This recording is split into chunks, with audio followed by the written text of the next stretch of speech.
Hey everyone, it's Joe from Gadgetry Tech, and today I'm going to be talking about the SteelSeries Arena 7 speakers. This is the 2.1 system. It's in the middle of the road from feature set and price. They have a less expensive 2-channel system, which is basically 2 full-range speakers. Then they have the Arena 9s, which is a 5.1 system, and also gives you a little dial for advanced control. So some of the stuff that you're going to hear in this review will pair up against the other models, but this is primarily focused around the Arena 7, which I think is their most popular model of the 3, considering the overall value and what you get out of the box. Now, the Arena 7s were sent to me for review, so huge thanks to SteelSeries. It won't affect what I say about it, and I'm going to approach this in 2 different angles because there's the gamer community, the audiophile community, and those of us that are blended in the middle. And when you release a more expensive speaker system, $300, and market it as an excellent sounding sound system, naturally you're going to have people that are huge fans of other speaker brands, have been using them loyally for years, rightly so, having some pretty strong opinions about a gaming brand making a high-end audio product, or at least in the $300 range, competing with higher quality speakers. So I'm not going to ignore that. I'm going to address it. I'll compare it to some other more expensive speaker-only models, as well as the Creative Labs, the Katana V2 soundbar, because a lot of people make direct comparisons against that in the price. I'm going to show you some audio demos so you can hear the difference of the Arena 7 versus the Creative Katana. Talk about some feature sets that make it unique.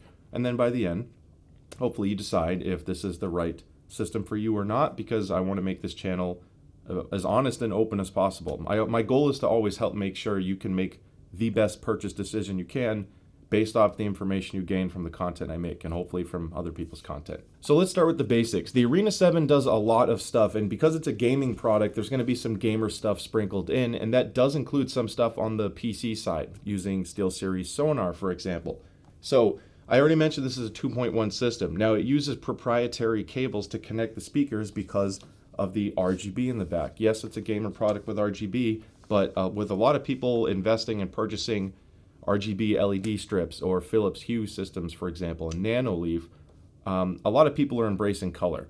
Now, this is a pretty unique way to cast more color on your desk instead of just an RGB strip behind mine. It creates a little extra fill, all without putting extra boxes on your desk.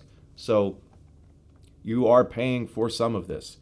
Now, when you compare this to a speaker only, you have the Kali Audio LP6s, which are $400, phenomenal pair of speakers. No other features, just a really good pair of bookshelf speakers, no subwoofer, but they still have pretty amazing bass, and then the mid-range and treble is great. You have the JBL 305Ps, the Mark IIs. Those are $300 for a pair. Directly the same price of this, purely on music performance. If you're looking at it for listening to vocals and guitars the way they should sound, the 305Ps from JBL are better speakers than the Arena 7. Now, some people may still like the Arena 7 more, whether it's their own personal preference on sound characteristics or the fact that this is giving you a subwoofer and you want a little bit more elevated bass. More bass isn't always better, but there's no denying that having a sub is going to help give you some of that rumble and immersion. So I do want to paint a clear picture here. They're not saying you're purely paying for audio at $300. SteelSeries is trying to make a gamer-focused product that can still give you good quality sound. Now, on the feature set side, there are some really good things I like about the Arena 7. So there's a volume knob built into the right speaker and a multi-purpose button. That multi-purpose button allows you to toggle between the speaker output and the combo jack headphone output on the back of the right speaker, not anywhere that's visible, but that allows you to use any gaming headset you want. I tried the EPOS H6 Pro on this, and it worked absolutely fine. The volume control in the speaker controlled the volume on my H6 Pro. It also supports microphone input, so on Windows, when this is connected, it'll show up as the Arena 7 microphone input, and any headset connected to it will work. I think they fixed the firmware on it from the original launch because my microphone volume sounded the same as plugging it directly into the motherboard. So I didn't lose anything as far as microphone preamp. Conversely, the headphone output performance is definitely suited for a gaming headset or something that's very easy to drive. The Meze Audio 109 Pro is actually pretty easy to drive. And that's a $900 audiophile headphone, but high sensitivity, 32 ohms. You can run it off this. It's not going to get crazy loud. but don't expect to power high-end speakers with this, or high-end headphones, I should say, that are a little bit more power hungry. You need a real amp for that. So you are paying for a headphone amp. You are paying for RGB. There are a lot of other features too, and one of the things when I mentioned the multi-purpose button is it can blend multiple audio streams into one. So it has Bluetooth support, optical in, and the computer USB input. Now it merges all of that into the speaker output. It also has aux input as well, which is a nice add. So when you factor all of these inputs in, being sent out to the speakers, now you're actually getting some tangible benefits if you need them. This can come in handy if you're using something like a wired headset. I'll just say the EPOS H6 Pro because I mentioned it earlier. Obviously, SteelSeries has their own. You have the Nova Pro wired, the Nova 1, for example, or even the Arctis Prime, which is a pretty good headset back in the day. That doesn't come with a DAC, so it'll benefit with this. Now you can take Bluetooth from your phone, USB from your PC, and optical from a console, for example, or TV, and merge them all into one so you can use the same speakers for both your headset and sound via the 2.1 channel system. So there are some cool things that the Arena 7 does. Now as far as speaker specs go, it's pretty basic 2.1 channel design, but there are two-way speakers up top, which I do like. It is noticeable. So you have effectively a 2.75 inch or 70 millimeter driver down bottom. This is a fiber mid-woofer, and it does handle full range. It just doesn't produce any low frequencies and all of your vocals, mid-range, things like that. The tweeter is handled by a silk dome tweeter. I like silk tweeters. They perform well. No titanium stuff. There's nothing too harsh sounding, which I'm glad, because I was nervous it would be very V-shaped, much like a traditional gaming headset profile. And then lastly, the subwoofer is a 6.5 inch. It's down-firing with a front port, which was a really smart design because for how a lot of people put their subwoofers on computer setups, they're under the desk, and having a port firing forward with down firing woofer means it's not going to be as influenced as its surroundings from the cabinets, like my little setup here with the IKEA stuff. So I like that. So the example, the reason why I say this is on the Creative Katana, the driver is firing off the right side when it's facing you. So it's front ported, right side firing driver, which means you can't put it against the right side or very close to the right side of something, because that's going to affect the output of the bass. It'll amplify it, but it's going to ruin the accuracy of the bass, whereas this is more flexible. So there are real world benefits to doing that design, and I want to call that out. Now everything plugs into the back of the Arena 7, and I mentioned the proprietary cables earlier. My desk is very long. I think it's a 96-inch wide desk, and originally I wanted the sub over in the corner of my room. The left speaker would not make it. So if you have a 72-inch desk or smaller, you should be fine to put the subwoofer in most spots as long as you're happy with the way you would run the cables. I ended up having to put the sub between my two furniture pieces under my desk just to take advantage of the cord length. That way I could still organize it the way I want. The reason why they use proprietary cable is because, one, it's a two-way system. I think it's internally crossed over, but you have the dual zone RGB.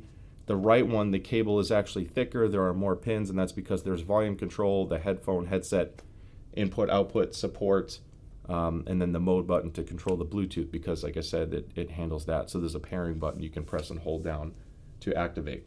And then behind the sub, that's where all your inputs go as well. So your USB DAC is actually going into the subwoofer. It's not going into one of these speakers. Everything runs to that. And it comes with the cables to do so. Now, the knob on the back by default is set closer to 50%. I liked this set a little bit closer to 70%, and then I did my own EQ. So I'll talk about the sound quality in a minute. It doesn't clip out as much as I thought it would. If some people like bass, this may not sound as punchy out of the box, but you can boost it a decent amount and it'll actually keep up. So obviously if your room is huge, don't expect pounding bass, but in most normal offices, game rooms, bedrooms, it's actually going to get quite loud. Loud enough that if you're in an apartment, they're going to hear you. Now another nice thing I like about the Arena 7 is this bass. They're not huge speakers. You can't rotate anything, so this doesn't turn, but you can point the speaker up and down.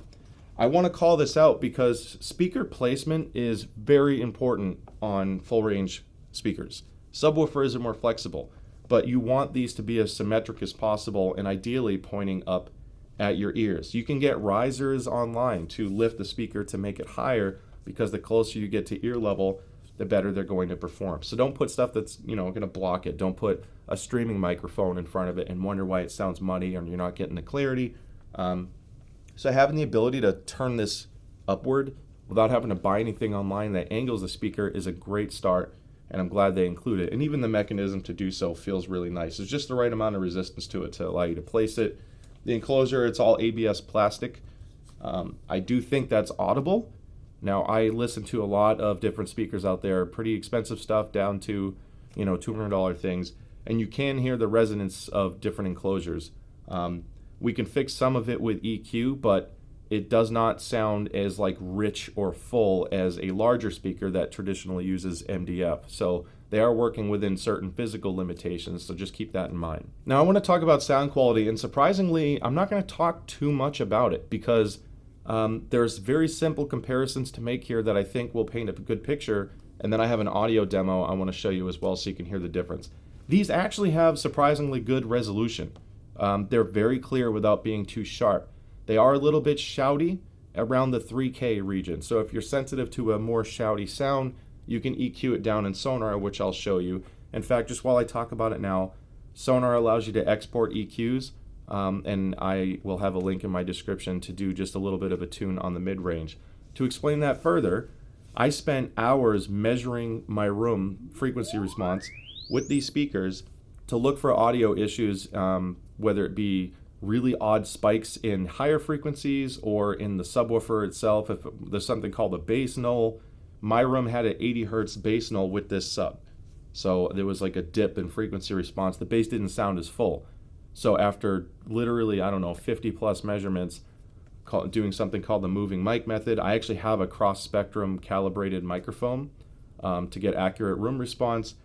I made my changes in Sonar and it made it sound fantastic. It was actually quite surprising what I was able to get out of these once you address the slight shout and fix the bass nulls. Now, bass nulls are going to exist on any system. Frequency response is going to change based off your room, your placement, and of course how you perceive it. So this tune is more of a general addressing some issues with my setup. You may not have the same issues on the bass. However, the one thing that is consistent is there is significant bass roll off below 50 hertz. So if you want Michael Bay explosions, the really deep stuff, or a Hans Zimmer from Dune, if you want that deep, deep rumble, you're not going to get that out of a smaller, affordable 6.5 inch driver. It's just not realistic. You can get that over a much larger SVS sub, which are $800-900 for just a sub and no speakers. So you get what you pay for. However, I did find that I could boost the sub bass a little bit and get some of that back without introducing any distortion or making the bass sloppy. So my EQ tune in Sonar actually boosts the 35 hertz region to lift that back up a little bit, and it just makes the sub sound a little bit larger and more powerful, again, all without adding distortion. Now, when you factor in the EQ tune or not, and just how they sound out of the box and how they work for gaming and music, it was, like I said, actually quite nice. I actually prefer this over the Katana soundbar because, one, I, with tuning, like the frequency response and imaging performance much better on the Arena 7s. You can't beat physics, and when you have a soundbar and everything is in one box right in front of you, your stereo imaging is not going to be as wide. So traditionally, when you get a speaker system, you spread the speakers out and you get a better stereo effect. And that's apparent with something like this. I know that seems obvious, but if someone is just comparing the Katana or any soundbar to the Arena 7, Razer has the Leviathan. Full range, wide separated speakers are always going to image better. And I did play Call of Duty with this. I actually quite enjoyed it. You have to kind of train your ears, obviously, when you're playing with speakers versus headphones. But you can move around to quickly orientate yourself on where the enemy's coming from. But the clarity was good and the bass was nice enough where I had good immersion. This was significantly more enjoyable for me for racing games.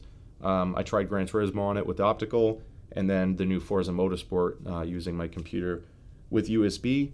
I also played Starfield on it, and there's no real latency either, so, the way this should perform, it does.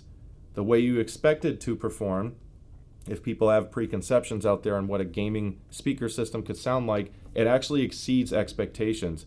This sounds better than any Logitech system I've ever listened to in comparison, in that price range and below. So they do have good enough sound quality. It's not going to compete with the JBL 305s or the Kali LP6s if you're just listening to music. Those sound more fuller and more vibrant.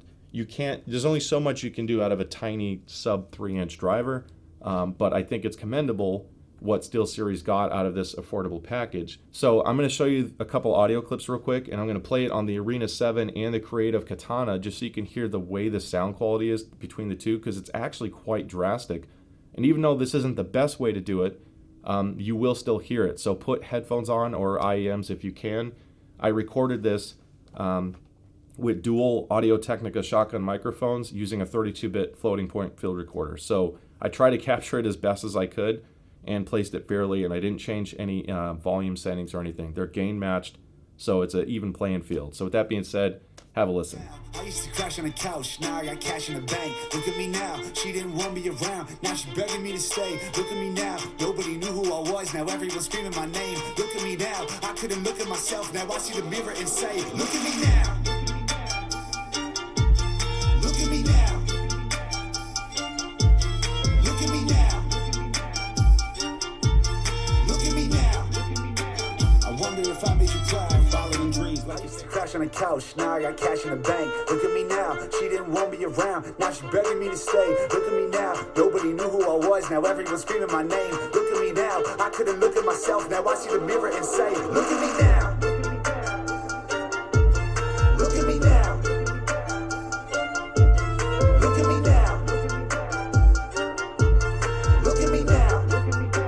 I wonder if I made you cry, following dreams like your favorite. So that's pretty cool. I think you can hear the difference to me, and it's actually why I like the Arena 7 more. Now, to further extend that feature set, they have a thing called prism lighting. Now, prism lighting, you can do dual zones. You have a top zone and a bottom zone, but you can address each speaker individually, so you technically have 4 color zones to choose from.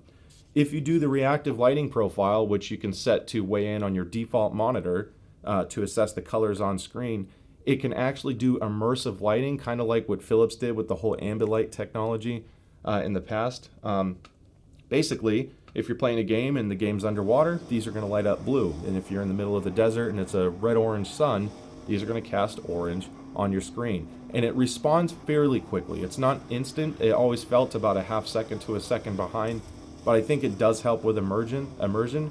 And you can even configure notifications on this. So when I got a Discord message, I can have it flashing orange in different sequences to let me know I got a notification. So there's some really cool cues you can take advantage of to, again, further enhance your experience. Now, Sonar is free, and it does allow you to do all that custom EQ stuff I mentioned before. If you do use a Sonar EQ profile or make your own tune, just keep in mind that does apply to the headphone outputs. So if you make something that's dialed in for these specifically, you may not like the way it sounds on headphones. So just keep that in mind. If you plug them in and they sound funny, it's likely from that. All right, so that about wraps up the review. It's pretty straightforward.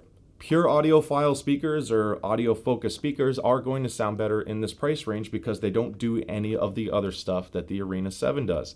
The Creative Katana is kind of an interesting one, or even the Leviathan. Some of those have some different features like HDMI input, which gives you a little more flexibility, but I don't think they give you the same imaging performance of the Arena 7. Having the interactive RGB is a really nice bonus to me too. So I think that it just depends what you're willing to sacrifice as a speaker system or what your priorities are for this price range. Purely on sound, yes, there'll be a couple others out there that will beat it.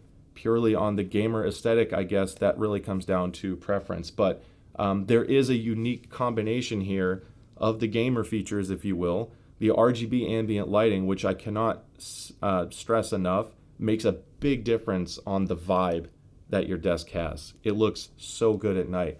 And on that note, you can actually set a standby mode on these. So when you shut down your computer at night, you can have the lights turn off instantly when your computer shuts down, or you can set a delay all the way up to 30 minutes.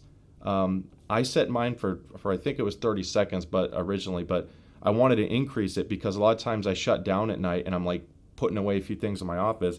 So I set it for 5 minutes, and now I have a nice soft glow filling my room. I can see everything because they actually are bright enough at night, almost like a night light.